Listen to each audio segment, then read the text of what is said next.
ब्रिटिशांची सत्ता असताना फुल्यांवर मारेकरी घातले होते, पण ती सत्ता ब्रिटिशांची असल्यामुळे त्यांचे दाभोळकर झाले नाहीत. मी तुम्हाला तुम्ही एक ब्राह्मण म्हणून सांगतो तुम्हाला, ब्राह्मण जेव्हा आंबेडकरवादी, पॅन्थर्स आणि दलित किंवा बहुजनांच्या सभेत येऊन काय बोलतो यावर त्या ब्राह्मणावर विश्वास ठेवू नका. तो 1000 ब्राह्मणांच्या समोर काय बोलतो यावर विश्वास ठेवा. तिथे दादर मध्ये महाराष्ट्राला मुंबई मिळाल्यावर पहिले डॉक्टर बाबासाहेबांचं स्मारक व्हायला पाहिजे, निदान राजर्षी शाहू महाराजांचं व्हायला पाहिजे, छत्रपती शिवाजी महाराजांचं व्हायला पाहिजे. सावरकरांचं कुठून आलं स्मारक? बुलडोज केलं पाहिजे त्या पहिल्यांदा. संविधानाच्या विरोधात गेलं की तुमचे वडील पण तुमच्याकडनं काढून घेता येतात, हे तुमच्या लक्षात आज आलं असेल. मनुस्मृती की संविधान हा प्रश्न माझ्या माहितीप्रमाणे डॉक्टर बाबासाहेब आंबेडकरांनी असतानाच संपवलेला होता. पहिले त्यांनी मनुस्मृती जाळून टाकली आणि नंतर संविधान भारतीय जनतेला म्हणजे आपण आपल्यालाच अर्पण केलंस. या 2 घटना भारताच्या इतिहासामधल्या सर्वात महत्वाच्या घटना आहेत. आपण एका मध्ययुगीन आणि अत्यंत बर्बर म्हणजे ज्याला बार्बॅरिक असं म्हणू शकता इंग्रजीत, त्या प्रकारच्या आयुष्यातून संविधानामुळे एका सिव्हिलाइज म्हणजे नागरी संस्कृतीमध्ये आणि नागरी विश्वामध्ये प्रवेश केला. संविधानामुळे आपल्याला जे अनेक अधिकार मिळाले, मला असं मी आत्ता तुषारजींशी एक असंच आपलं बोलत होतो, बाजूला बसल्यामुळे आम्ही बोलत होतो, तर मी म्हटलं संविधान जसं आहे तशा प्रकारचं स्वातंत्र्य खरं तर आजपर्यंत आपल्याला मिळालेलं नाहीये. म्हणजे आज आपण ज्यांच्या बलिदानामुळे एकत्र इथे जमलेलो आहोत, ते पॅन्थर भागवत जाधव, त्यांच्या स्मृतीला मी वंदन करतो. तर त्यांचा मृत्यू आणि तेव्हाची जी घटना आहे सगळी, आणि पोलिसांनी ज्या अमानुष पद्धतीने तेव्हाच्या कार्यकर्त्यांना, नंतर ते दिग्गज म्हणून प्रसिद्ध झाले, त्यात जबी पवार सर असतील, नामदेव ढसा असं, यातले बहुतेकांचा इंटरव्ह्यू घेण्याचा मला भाग्य लाभलेलं आहे सुदैवाने. बहुतेकांचे मी घेतलेले आहेत, म्हणजे शाहीर विठ्ठल उमपांचा पण घेतलेला आहे. त्यामुळे मुद्दा असा आहे की या सगळ्यांनी नंतर त्यांचं दिग्गज म्हणून नाव झालं, तरी सुद्धा त्यावेळेला पोलिसांनी निळं होईपर्यंत त्यांना मारलं होतं. ही गोष्टच हे दर्शवते की आपण संविधान पूर्णपणे अंमलात आणायला तेव्हाही यशस्वी ठरलोच नव्हतो. तेव्हा ज्या पायवाटा होत्या त्याचे आता महामार्ग झाले, एवढंच. मनुस्मृती या देशातल्या उच्चवर्णीयांच्या मनातून कधीही पुसली गेली नाही. ताकद आपल्याकडे कमी आहे तोपर्यंत ते चुप्प बसले होते, एवढंच. म्हणजे मला माहिती आहे की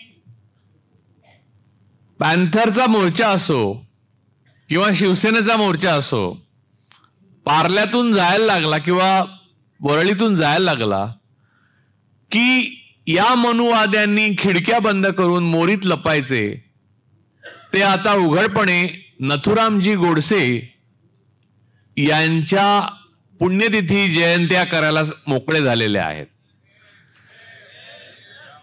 आणि नथुरामजी गोडसे असंच म्हणतात त्यांना. म्हणजे मी तुम्हाला गंमत सांगतो, म्हणजे ज्या लेवलला हे सगळं आलेलं आहे ते अचानक 75व्या वर्षी भारतीय स्वातंत्र्याच्या आपण अचानक गुलामीत खितपत पडलो अशातला भाग नाहीये. म्हणजे आपण गुलामीत खितपत पडतोय हे सत्य आहे. म्हणजे आज जे सभापतींनी केलं ते सर्वोच्च न्यायालयाचा अपमान तर केलाच, पण संविधान बाह्य कृती केली. आणि यावर टिप्पणी करायला आता काहीही हरकत नाही, कारण समोरचा माणूस जर बुद्धिबळ खेळून न खेळणार असेल, तुमच्याबरोबर समोर बसून तो सरळ तुम्हाला गुद्दे लगावणार असेल, तर तुम्ही त्याच्याशी बुद्धिबळ कसं खेळू शकता? तुम्ही नाही खेळू शकत त्याच्यावर. तुम्ही ज्या नियमाने खेळणार होता. म्हणजे माझं एकच म्हणणं आहे की जेव्हा या संविधानाची निर्मिती झाली तेव्हा सुरुवातीच्या पिढ्या आदर खूप संविधानावर, नेहरूंच्या काळामध्ये संविधानाचा सर्वात जास्त आदर केला गेला. पण उत्तरोत्तर जशा स्मृती फिकट होत गेल्या आणि नव्या पिढ्या आल्या, त्यांना ते शोषण, ते दमन माहीत नव्हतं. म्हणजे इथे असलेले माझे अनेक पॅन्थर मित्र आहेत, भीमसैनिक आहेत, आंबेडकरवादी मित्र आहेत आणि समाजामध्ये त्यांना या सगळ्या गोष्टी माहीत होत्याचं कारण त्यांना ते भोगायला लागत होतं. म्हणजे सगळं झाल्यावर सुद्धा आज मुसलमान समाजाला संपूर्ण हे भोगावं लागतंय. पण हे आज अचानक भोगायला लागतंय अशातला मी अजिबात म्हणणार नाही. कारण मी माझ्या लहान वयापासून मी वेगवेगळ्या गावात जेव्हा जात राहिलो तेव्हा माझं असं दिसलं की हे दुय्यम नागरिकत्व जे आहे ना ते मनामध्ये होतं, समाजामध्ये होतं. CA-NRC काय अचानक डोक्यातनं आलेली कल्पना नाहीये, ती लोकांच्या मनात होती. पण काहीतरी लाज, स्वातंत्र्याच्या थोड्याशा स्मृती, गांधी, नेहरू, आंबेडकरांबद्दलचा थोडासा आदर असलेल्या पिढ्या जोपर्यंत होत्या सत्तेमध्ये आणि मुख्य म्हणजे साध्य साधन सुचितेची भीती होती एक, तोपर्यंत ते दबून राहिलं. हे हिंस्र श्वापद आपल्या मनातनं निघालेलंच नव्हतं कधी. ते मारून टाकण्यात आपण यशस्वी ठरलो होतो. मी परवाची गोष्ट सांगत होतो. म्हणजे आता तुम्ही जे आज आपण बलिदान जे आहे पॅन्थर भागवत जाधव यांचं, तेच कशाला आपण इथे इतकी नावं वाचतो आणि त्या नावांमध्ये भरच पडत राहते, ती कमी होणार नाहीत. आणि हे तर आंबेडकरवादी चळवळीचं आहे. मी मुस्लिम समाजातला, आज उमर खालिद तुरुंगात आहे. तो कोणत्या गुन्ह्यामुळे तुरुंगात आहे हे सुद्धा त्याला माहित नाही. परवा मला कोणीतरी मुलाखतीत विचारलं, तू असा एक बोल, मी काहीतरी कोर्टाच्या निर्णयाबद्दल बोललो तर म्हटलं तू कंटेम्प्ट ऑफ कोर्ट होईल. म्हटलं कंटेम्प्ट ऑफ कोर्ट असण्याकरता कोर्टाला स्वतःच्या गरिमा माहित पाहिजे आधी, पहिली गोष्ट म्हणजे. आज परिस्थिती अशी आहे की मी डावा हात वर करून बोलतोय म्हणून मी डावा आहे आणि म्हणून मी अर्बन नक्सल आहे अशी कथा विणून मला 7-8 वर्ष आतमध्ये टाकण्यात येऊ शकतं. मी सांगतो, परवा मध्ये सोलापूरला आता मी एक त्या सरफराज अहमद नावाचा चांगला कार्यकर्ता आहेत आणि विचारवंत पण आहेत, त्यांनी पुस्तकं लिहिलीत. राम पुनियांनी, डॉक्टर राम पुनियांनी आणि मी दोघे गेलेलो. राम पुनियांनी सरांचं एक पुस्तकाचं प्रकाशन माझ्या हस्ते आलं आणि सरफराजच्या पुस्तकाचं झालं. तेव्हा मी भाषण करण्याच्या अगोदर मी आणि राम पुनियांनी बसलेलो असं आतमध्ये, असं आम्ही असं बसलो. अचानक खूप पोलीस आले. त्या दिवशी काय झालं होतं, विषय याच साधारणपणे संविधानासंबंधित होता. तर आणि मुख्य मुद्दा असा की या संविधानावर सत्ता पक्ष म्हणजे भाजप आणि राष्ट्रीय स्वयंसेवक संघाने संक्रांत आणली वगैरे असं काहीतरी त्याच्यात होतं. त्या विषयाच्या नावातच होतं ते.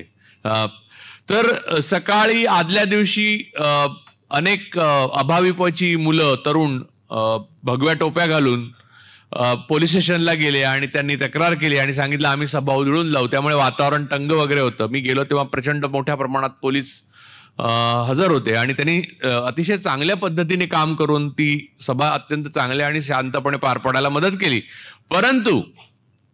परंतु मला सांगण्याचा हेतु, मी त्यांचं त्याच्यासाठी आभार पण मानले त्या भाषणामध्ये. मुद्दा तो नाहीये. मुद्दा मी आणि राम पुनियाजी जी बसलो होतो तिथे विदाऊट युनिफॉर्म जे पोलीस दलातले जे असतात ते आले आमच्याकडे आणि नम्रपणे म्हणाले की हे 2 फॉर्म आहेत, त्याच्यावर फक्त तुम्ही दोघे जण सह्या करा.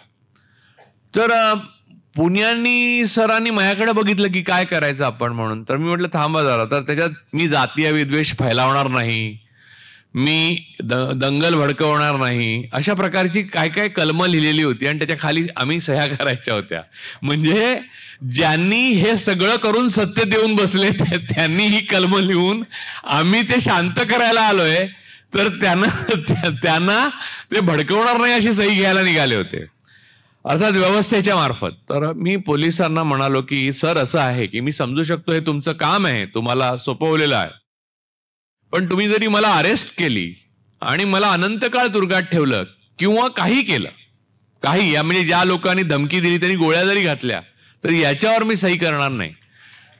याचं मुख्य कारण असं आहे की मी जी काल्पनिक गुन्हा करणार आहे त्याच्यासाठी आधी मला दोषी तुम्ही धरूच शकत नाही. म्हणजे त्याच्यात तुम्ही ऍड करा, नाही तर मी दरोडा घालणार नाही, मी बलात्कार करणार नाही, असं भरपूर ऍड करा आणि प्रत्येकाकडनं सही घ्या. आणि दुसरी गोष्ट, सोलापूरमध्ये म्हटलं शरद पोंक्षे येऊन नथुराम गोडसेवर नाटक करतो तेव्हा तुम्ही ही सही घेतली होती का? नाही म्हणले. तुम्हाला तुमच्या वरिष्ठांनी सांगितलं नाही का? तर नाही म्हणाले. म्हटलं गृहमंत्र्यांना मी फोन करू का? ते म्हणले एवढ्या वरच्या लेवलला बोलण्याची गरज नाहीये. मग म्हटलं तुम्हाला जे हवं ते लिहा त्याच्यावर आणि तुम्ही हे घेऊन जा. तर राम पुनिया जी पण म्हणाले की राजू जो बोल रहे हैं वो भी मैं भी वही करूंगा, नहीं लिखूंगा. मग त्या फॉर्मवर पोलीस अधिकाऱ्यांनी जे लिहिलं की या दोन्ही यांनी राम पुनिया आणि राजू पुरोळेकरांनी या सही करायला नकार दिली. म्हटलं काय काहीतरी कायदेभंग वगैरे आपल्या हातून होत असेल तर त्या मानाने गांधीजींचा थोडासा अनुयायी आपण आहोत असं मानता येईल. तो काय कायदेभंग नाहीये, मुळात तो कायदाच नाहीये, म्हणजे अशा प्रकारे आदेशही घेण्याचा. पण संविधानाने मला हा अधिकार दिला होता. लक्षात ठेवा, मनुस्मृती असती आणि सेंगोल घेऊन राजा जर असता कोणता तरी, तर राजाचा हुकूम आहे, सही करायला पाहिजे. आणि ब्रह्मवृंदाने ठरवलेल्या या कागदावर जर तुम्ही सही केली नाही तर तुम्ही मृत्यूदंडास पात्र आहात असं मनुस्मृतीने जाहीर केलं असतं तर मला पर्याय पण नव्हता. मला माझं प्रोटेक्शन काहीच नव्हतं. माझे हक्क, माझ्या जाणीवा, माझं कर्तव्य मला माहीत असणं आणि त्यामधून मला या समाजामध्ये काही चांगलं करता येण्याची क्षमता माझ्यामधली वापरता येणं, ही गोष्ट मी संविधानामुळे प्राप्त करू शकतो. आणि ती प्राप्त केलेली गोष्ट जी आहे त्याला हे संविधान मला संरक्षण देतं. मला माहिती आहे की संविधान, बाबासाहेब स्वतःच म्हणाले होते आणि ते अचूक म्हणाले होते, हे आता कळतं की संविधान कितीही चांगलं असलं तरी राबवणारी माणसं जर वाईट असतील तर ते वाईट संविधान राबवणाऱ्या चांगल्या माणसांपेक्षा चांगलं संविधान वाईटपणे राबवतील. आणि ते आपल्या देशात आज खरं झालं. मुद्दा असा आहे की आता कोणतीही गोष्ट, म्हणजे इन्क्लुडिंग सरकार सुद्धा संविधानिक नाहीये. आणि तुम्ही विचार करता की मनुस्मृती की संविधान म्हणून. खरं तर या देशामध्ये राष्ट्रपित्याला ज्याने गोळ्या घालून मारल्या त्या माणसाचा खून करण्यापलीकडे या जगामध्ये काहीही कर्तृत्व नाही. एका निशस्त्र आणि अतिशय वृद्ध आणि ज्याने पोलीस संरक्षण घेतलेलं नाही असा असाधारण अलौकिक जागतिक दर्जाचा नेता आहे, त्याला गोळ्या घालण्यापलीकडे काहीही कर्तृत्व नाही. त्याच्या मिरवणुका, त्याच्या कलशाच्या मिरवणुका काढल्या जातात. आणि धर्म आणि जातीवाद हा वेगळा नाही. जेव्हा हिंदुत्व असं म्हटलं जातं तेव्हा ते जातीसहित येतं. हिंदुत्व हे जातीविरहित असू शकत नाही. दुर्दैवाने आज ब्राह्मणवादाची संपूर्ण पालखी बहुजन वाहत आहेत. आज सभापतींनी निकाल देताना 10 मिनिटं विचार केला असता की 10 पिढ्या मागे काय चित्र होतं, पेशव्यांच्या काळात काय चित्र होतं, तर त्यांना 10 वेळा विचार करावा लागला असता की आपण हे किती दबाव, एकीकडे गाजर आणि एकीकडे काठी, याच्यामध्ये आपण एक वेळ काठी निवडू पण परत 10 पिढ्या मागे नको जाऊया. पण त्यांनी तो विचार केला नाही. बहुजनांना समजवण्यामध्ये भारतीय विचारवंत अपयशी ठरले संविधान समजवण्यात. मला असं वाटतं की आंबेडकरी चळवळीची पण ही शोकांतिका आहे की संविधानाने दिलेली ताकद एकजुटीने आपण वापरली पाहिजे आणि मनुस्मृती मोडून काढली पाहिजे लोकांच्या मनातनं. वेळ सामद. आता तुम्ही एक लक्षात घ्या, आज आपण चर्चेवर आलो परत. आज आपण सत्तेतूनही नाही, म्हणजे कोणी आपल्यासारखे सत्तेतही नाहीत. मुद्दा असा की याहून चांगली स्थिती असताना आपण काय करत होतो, आपण साध्य साधन सुचितेने कसं काय संविधान राबवता येईल हे बघत होतो. खरं तर साध्य साधन सुचिता नसणं म्हणजे मनुस्मृती. आणि साध्य साधन सुचिता नसल्यामुळे मी एक नेहरूवरचा लेख लिहिला आहे, तुम्ही वाचू शकता तो माझ्या ब्लॉगवर. तर त्याच्यामध्ये नेहरू आणि पटेलांमधले पत्रव्यवहार आहेत. सरदार पटेलांचं असं मत होतं की RSS वरची बंदी उठवू नये, कधीच उठवू नये. तर नेहरूंनी त्यांना असं लिहिलं की आपण लोकशाही मार्गाने जायचं ठरवलेलं आहे आणि आपण जे संविधान स्वीकारलेलं आहे ते पाहता आपल्याला कितीही न पटणाऱ्या अशा विरोधी अशा मताच्या लोकांवरही आपण कायमची बंदी घालू शकत नाही. त्यामुळे मला त्या दिवशी पुण्यामध्ये एका कॉन्क्लेव्ह मध्ये असं विचारण्यात आलं की what is your definition of democracy. तर मी म्हटलं नेहरूच फॉल्ट, नेहरूंची चुकी आहे. कारण त्यांनी आपल्या विरोधी विचाराच्या लोकांना सुद्धा साध्य साधन सुचिता पाळून मोकळीक देण्याचं मान्य केलं.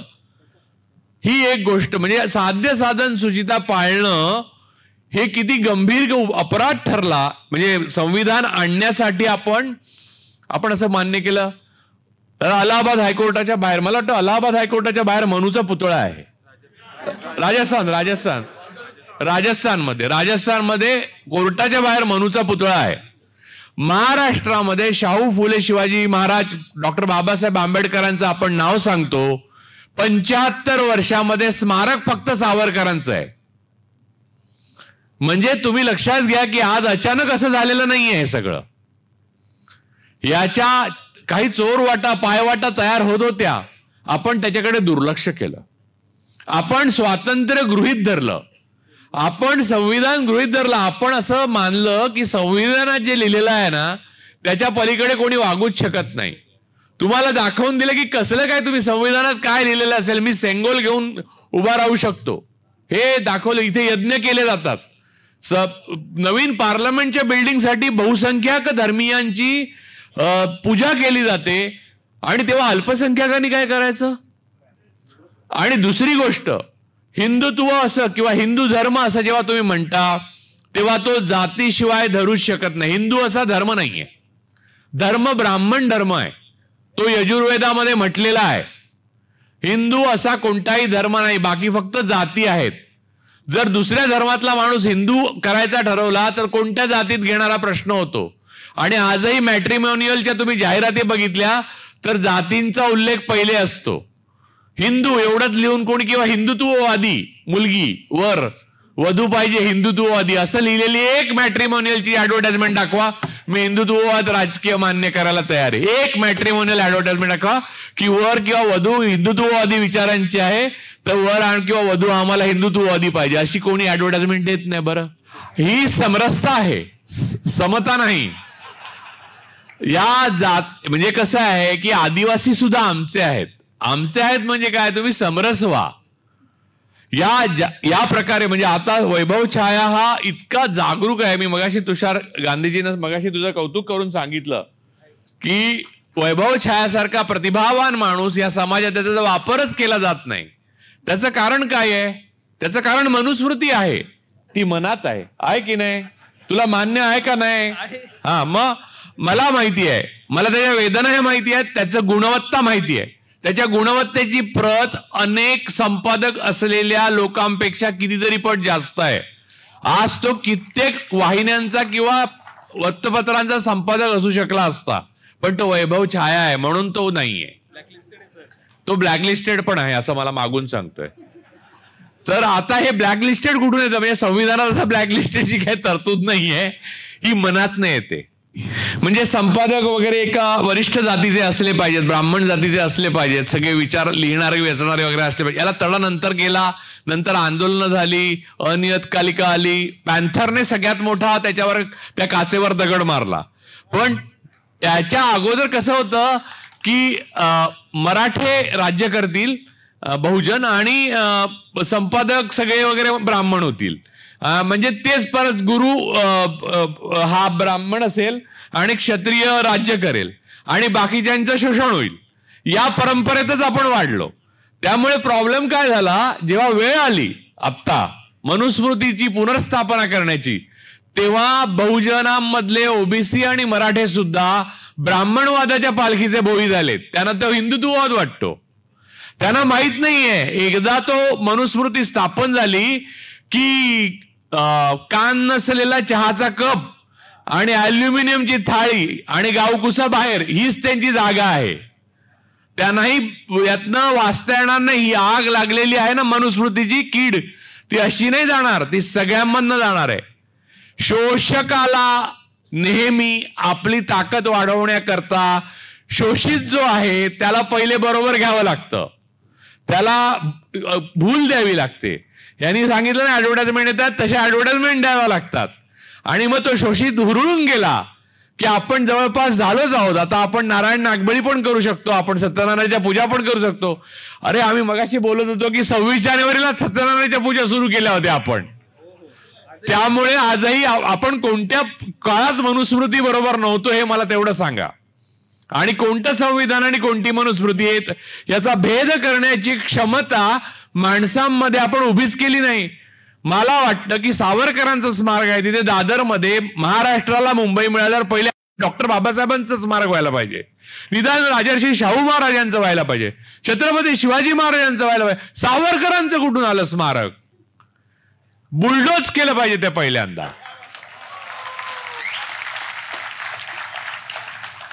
हा विचार अहिंसक आहे.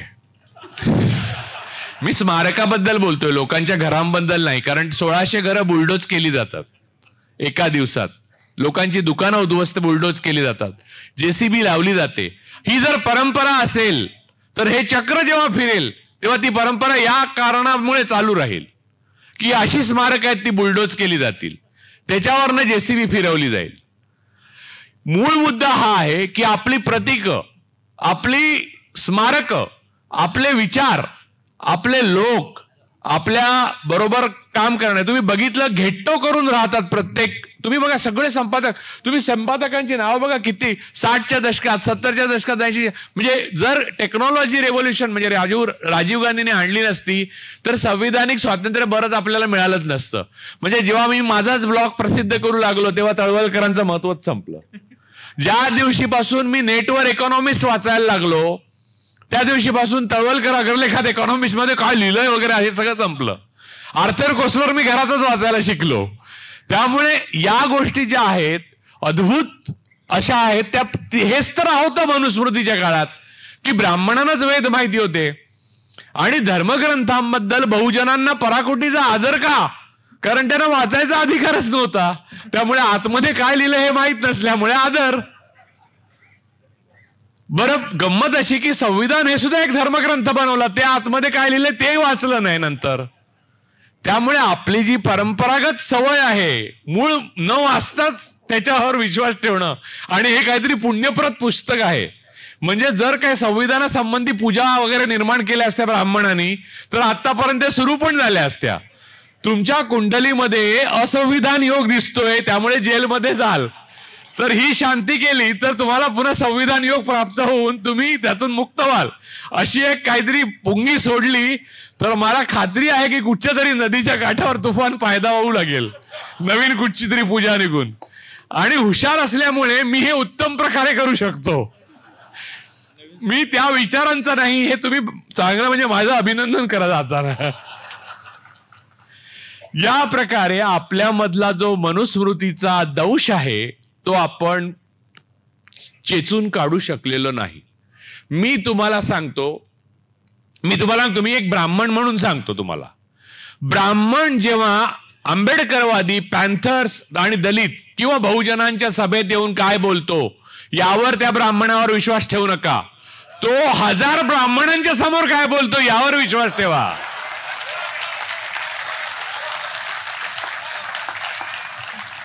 ब्राह्मणांची सत्ता नसते तेव्हा ब्राह्मण वागतो तो खरा ब्राह्मण नव्हे. ब्राह्मणांची सत्ता असते तेव्हा वागतो तो खरा ब्राह्मण. तो आज तुम्हाला दिसतोय.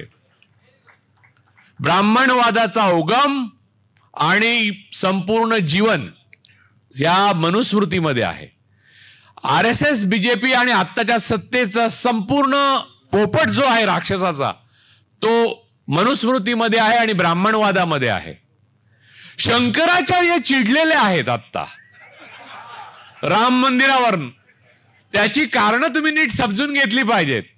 गंमत आहे ती आपापसातली लढाई आहे म्हणून मला त्याच्यात पडायचं नाही आणि मला त्याचं खोलून सांगायचं नाही, कारण भस्मासुराने स्वतःच्या डोक्यावर हात ठेवू दे या मताचा मी आहे. पण शंकराचार्यांची चीड कुठच्या वेगळ्या गोष्टीतनं आली हे लक्षात घ्या तुम्ही.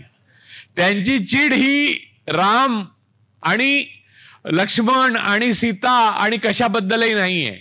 त्यांची चीड आपल्या शोषणाच्या अबाधित अधिकारावर आक्रमण करणारी कोणतीही व्यक्ती, संस्था किंवा पुस्तक याच्या विरोधात आहे.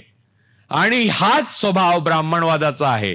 त्यामुळे मी इथे बोलतोय ते मी आटपतो घेतो, कारण तुषारजींना बोलायचंय, अध्यक्ष बोलायचे आणि मी गेलो तर तुम्ही म्हणणार की हा आपलं बोलून पटकन निघून गेला. पण माफ करा, मला आज या संविधानानेच माझ्यावर वेळ आणलेली आहे की जावं लागतंय.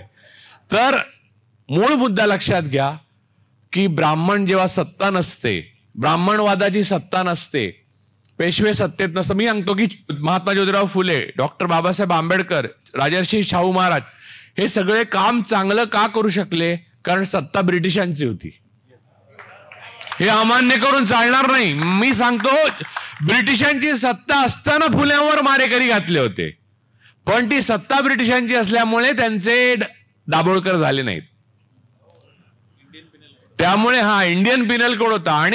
आणि मूळ मुद्दा असा आहे की कोरोना आला तेव्हा आपल्याला कळलं की रँडचा जो खून झाला होता, ज्याला वध म्हणतात ब्राह्मण, तो खून हा चुकीचा होता. बिचारा रँड काय करत होता, तर त्याने प्लेगची जेव्हा साथ आली तेव्हा उंदरांमुळे प्लेग पसरतो, तर पुण्यातल्या ब्राह्मणांच्या घरामध्ये देवाऱ्यामध्ये गुळखोबरं ठेवलेलं असतं, तिथे गुंदीर फिरतात म्हणून देवघरात शिरले सोजीर, आणि ते तिथे पूर्णपणे डिसइन्फेक्टंट लावत होते.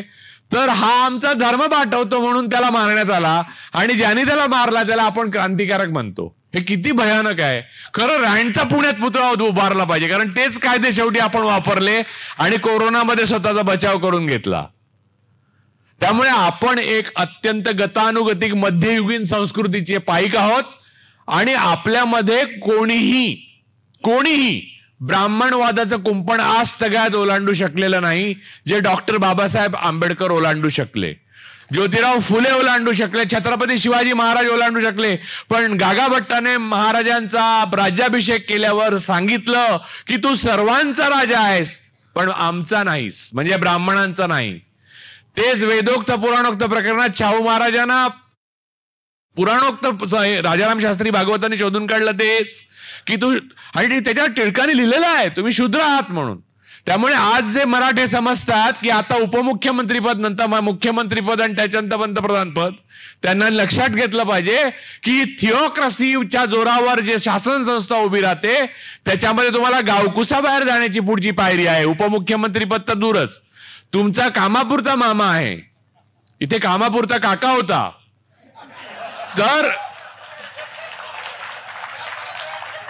तर मूळ मुद्दा असा आहे की मनुस्मृती ही मनातनं मारली पाहिजे, आणि ती पहिले आपल्या मारली पाहिजे. आणि ब्राह्मणावर जोपर्यंत ते ब्राह्मण बहुमतात असताना सुद्धा त्यांच्या विरुद्ध बोलत नाहीत तोपर्यंत विश्वास ठेवू नका. मला अनेक जण सांगतात ज्योतिराव फुल्यांबरोबर ब्राह्मण होते, मग डॉक्टर बाबासाहेब आंबेडकरांबरोबर ब्राह्मण होते, मग इथे ब्राह्मण होते, आणि मग तुम्ही असं कसं मानता? मी म्हणतो की ते बलवान होते, म्हणजे महाराजांसमोर ब्राह्मणांनी हुशारी केली तर त्यांची मुंडकी छाटली असती, त्यामुळे ते त्यांच्या बरोबर होते. डॉक्टर बाबासाहेब आंबेडकरांचं ज्ञान आणि ब्रिटिशांची सत्ता याचं जे कॉम्बिनेशन होतं त्याच्यामध्ये ब्राह्मणांना काही सांगायला वाव नव्हता. डॉक्टर बाबासाहेब आंबेडकरांनी आणि त्यांच्या पूर्वसुरींनी, म्हणजे ज्योतिराव फुले असो, मी ज्यांची नाव राजर्षी शाहू महाराज असो, सयाजीराव गायकवाड असो, या सगळ्यांनी जी आपल्याला शिकवण दिली आहे ती आपल्या मनामध्ये बाणवा. आणि साध्य साधन सुचिता न पाळणाऱ्या शत्रू बरोबर लढताना साध्य साधन सुचिता कुचकामी असते, हेही लक्षात ठेवा. कारण साध्य साधन सुचिता पाळायचीच नाही समोरच्याने ठरवली म्हणजे आज निर्णयच दिला सभापतींनी की नाहीच तुम्ही, हे तुमचे बाळासाहेब वडीलच नाही. अरे पण माझेच वडील आहेत बाळासाहेब. नाही, मी सांगतोय ना, मी सभापती आहे ना, नाही आहेत तुमचे वडील, यांचे आहेत. त्यानंतर तुम्ही करणार काय? म्हणजे जर तुम्ही उंट तिरपा जातो तर माझा उंट 2.5 घरं जातो असं मी सांगितलं, कारण माझ्याकडे सत्ता आहे. चल आजपासून 2.5 घरं, आजपासून उंट 2.5 घरं जाईल. तर मग तुम्ही काय करणार सांगा मला? कोणती साध्य साधन सुचिता? या भ्रमात राहू नका. ब्राह्मणवाद नेहमीच कोणत्याही साध्य साधन सुचिता विना खेळत आलेला आहे. आणि इथे जर फॅसिस्ट आणि ब्राह्मणिझम यांचं कॉम्बिनेशन आहे, दिस इज डेडली कॉम्बिनेशन, जे रोम आलेलं आहे. रोम आणि राम मधला फरक सांगतो मी, 1000दा बोललेलो आहे, तुम्हाला मला कदाचित माहिती असेल किंवा कंटाळेल ते सांगतो आणि मी संपवतो. सर डॉक्टर मुंजे रोमला गेलेले, त्यांना मुसोलिनीनी फॅसिस्ट अकॅडमीमध्ये घेऊन गेले. मुसोलिनीचं ते धन्य बेल्ट घालणं, काळे ब्लॅक शर्ट युनियन, बूट चकचकीत आणि ते कडक सॅल्यूट करत फिरणारी मुलं वगैरे बघून त्यांच्या डोक्यात हे घेतलं की हे आणलं पाहिजे आपल्या लोकांसाठी, तर मग आपलं पक्क म्हणजे पुढचं भवितव्य पक्क होईल. आता ब्रिटिशांची लफडं नाही करायचं, ब्रिटिशांना सहकार्य करायचं. तुम्हाला सांगतो की श्यामाप्रसाद मुखर्जींनी 42च्या चलेजाव आंदोलनाचा कसा बंदोबस्त करावा यावर पत्र लिहिलेली आहेत. त्यामुळे आणि त्यांनी जिनांबरोबर हे पण केलेलं आहे. बंगालमध्ये गव्हर्नमेंट शेअर केलेलं आहे, ज्यात काँग्रेस पडली नव्हती. अशी मी 50 उदाहरणं देईन, ते जाऊ दे. तर मुंजे सगळं रोमहून शिकून आले आणि त्यांनी हेडगेवार आणि मुंजे हे मूळ गुरु म्हणजे हिंदू महासभेचे. आणि मग त्यांनी राष्ट्रीय स्वयंसेवक संघाच्या स्थापनेत हा बेल्ट म्हणजे काफ लेदर असतं त्या बेल्टमध्ये. बेल्ट हा भारतीय नाहीये, हा रोमचा आहे, रोमचा. बूट ही भारतीय संस्कृती नाहीये. श्रीराम भगवान श्रीराम काय बूट घालत नसत ना बेल्ट लावत. त्यामुळे हे जे सगळं आहे ते रोमहून आलं. बरं, रामांचं काय म्हणायचं तर रामांच्या वडिलांची इच्छा होती त्यांनी राजा बनावं. म्हणजे पूर्वीचा सत्ताधीश होता त्याला राणा बनवायचं होतं. जनता रडत होती की तुम्ही सत्ताधीश बना. म्हणजे 543 जागा रामांकडे होत्या. भरत सांगत होता रामा तूच बस गादीवर. म्हणजे विरोधी पक्ष पण त्यांच्या बाजूचा होता. तरी रामाने ते सत्ता त्याग केला. जसं ज्या दिवशी स्वातंत्र्य मिळालं तेव्हा गांधीजी नौखालीत निघून गेले. जसं सोनिया गांधींकडे सत्ता आली तेव्हा ग्रामसेवक पद कोण सोडत नाही, त्यांनी आपली सत्ता लोक आक्षेप घेतील म्हणून सोडली आणि मनमोहन सिंगांकडे दिली. तेव्हा लक्षात घ्या राम कोणाकडे आणि रोम कोणाकडे आहे आणि कोण काय सांगतं. तुम्ही प्रचाराला बळी कसे पडता असल्या. तर माझं एवढंच म्हणणं आहे की आपल्या आतला दिवा जागा ठेवा. आता वेळ आहे, आता शिकायची वेळ संपली. आता संघटित होऊन संघर्ष करण्याची वेळ आहे. कारण शिकायच्या वेळेत तुम्ही संघटित नाही झाला आणि संघर्षही नाही केला. म्हणजे जो काही केला तो दिसतो हा बलिदान, त्यामुळे आपण इथे उभे आहोत. पण तुमच्या व्यतिरिक्त फार थोड्या लोकांनी संघर्ष केला. माझं एवढंच म्हणणं आहे. आज भागवत जाधवांच्या स्मृतिदिनानिमित्त आपण इथे सगळे जमलेलो आहोत. मला माहित नाही अजून किती बळी जातील या मनुवाद्यांच्या राज्यामध्ये आणि अजून किती लोकांना शहीद व्हावं लागेल. खूप रक्त जाईल, आपल्याला सगळ्यांना बलिदान करायला लागेल. आपण अहिंसा सोडणार नाही, पण आपण साध्य साधन सुचितेच्या बाबतीत, बुद्धिमत्तेच्या बाबतीत आपलेही उंट 2.5 घरं चालवायला कचरणार नाही. एवढी